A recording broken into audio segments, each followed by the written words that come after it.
Meanwhile, the countdown very much on for the Women's World Cup. England took on Portugal on Saturday and could only manage a 0-0 draw. I don't think that 40 is right for Portugal. Somehow, I think that... It's 4. Yeah, it's 4 I think that might be a 0, especially when you take a look at the expected goals.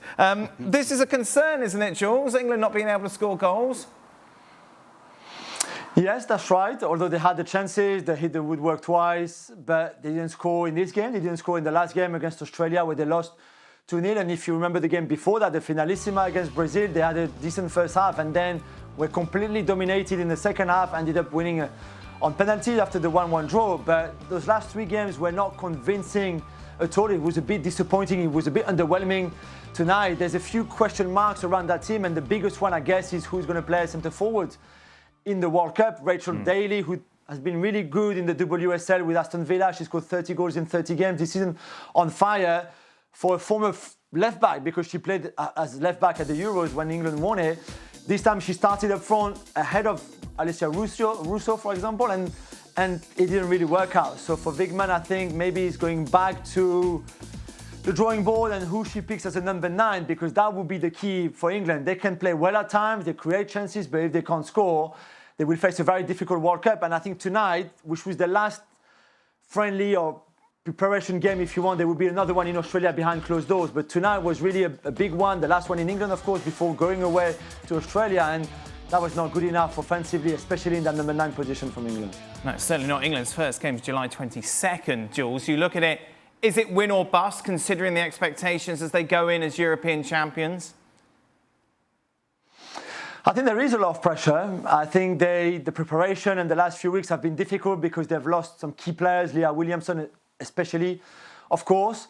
Millie Bright is still not fit. We expect her to be fit for the IT game on July 22nd, the opening game in the World Cup. But the pressure is there, and there's other teams like Germany, for example, like Australia on home soil, of course, like the US, the big favourites, who are there, who also have their own issues.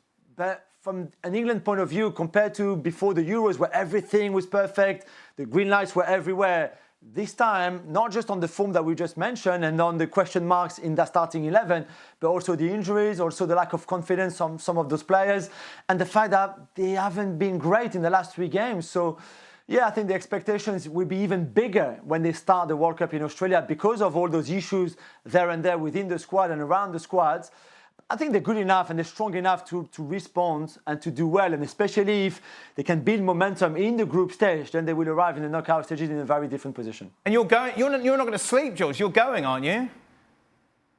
I am going into, exactly. I missed the first games in the group stage, but I'll be there for the France-Brazil in our group, which is big, and then yeah, all the way until France win it, of course. Oh, I see. Yes, of course. And then what's going to happen to the Gab and Jules podcast when you're there?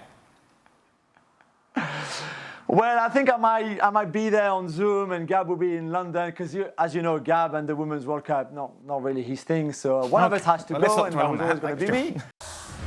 Thanks so much for watching ESPN on YouTube. And for more sports highlights and analysis, be sure to download the ESPN app. And for premium content and live streaming, subscribe to ESPN Plus.